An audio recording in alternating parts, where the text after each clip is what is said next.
Plastic surgery involves changing lives through reconstruction. You're taking someone that's probably in a bad situation where something in their body is disfigured or is not functioning properly, and you have the task of putting it back into order. Sometimes you have to do that creatively to make them whole again.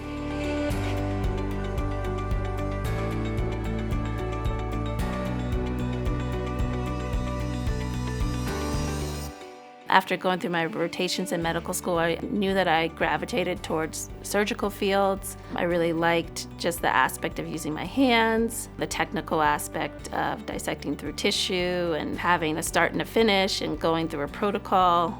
I did a rotation on plastic surgery towards the end of my third year. I just knew that's what I wanted to do.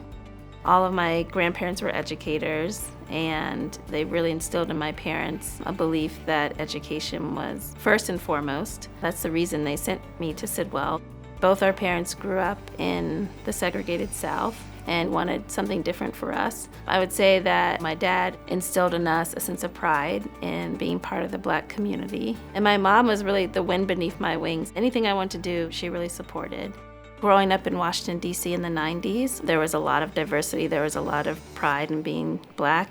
All of those things, gave me a sense of belonging. Even if I wasn't in a place that was really diverse, I carried that with me.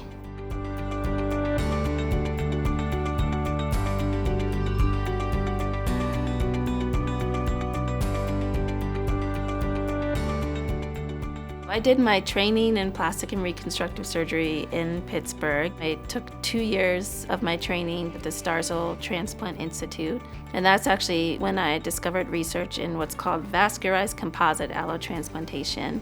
And for the most part, it's transplantation of different tissues in the body. An example would be a face transplant. So you're taking a face from somebody that's a donor and then transplanting it to somebody that has had some kind of disfigurement of their face. I think because it's kind of out of the box thinking, that was a really intriguing field to me. The University of Pittsburgh was the first institution to do a double hand transplant in the country. And so I was lucky enough to be able to participate in that surgery. This particular patient didn't have hands and actually part of her arms, and we were able to give her hands again, and to see kind of the impact that had on the patient of being able to drive again, being able to, brush her hair again. I think that really influenced me as well.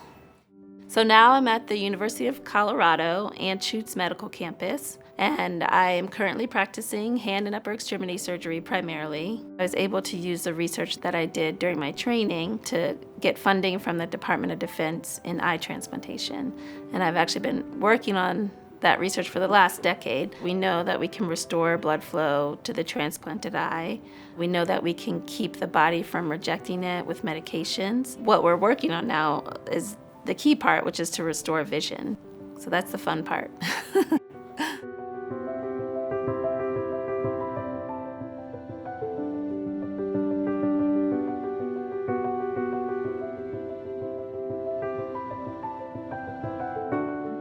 There are lots of things that I've experienced in my career thus far that have been challenging, and I'm very glad that Sidwell instilled in me a sense of confidence. I've never felt like I couldn't accomplish anything academically, and I really owe that to Sidwell.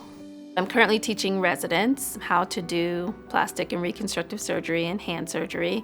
I also mentor medical students to know that I've kind of guided them in the right direction into something that they really love.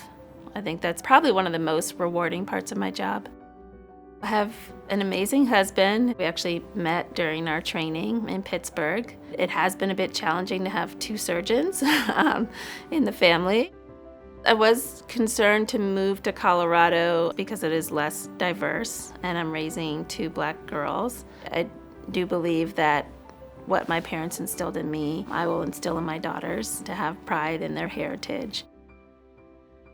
I'm probably one of the few Black women in a lot of the spaces that I go into. That's one of the reasons that I want to be the Vice Chair of Diversity, Equity, Inclusion, and Accessibility for the Department of Surgery, to try to help increase the numbers of Black women in plastic surgery.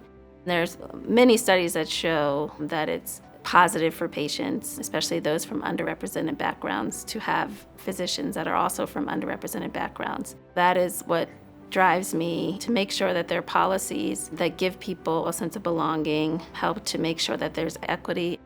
It is a big task, but part of that is just deconstructing existing paradigms of what it means to practice medicine in America.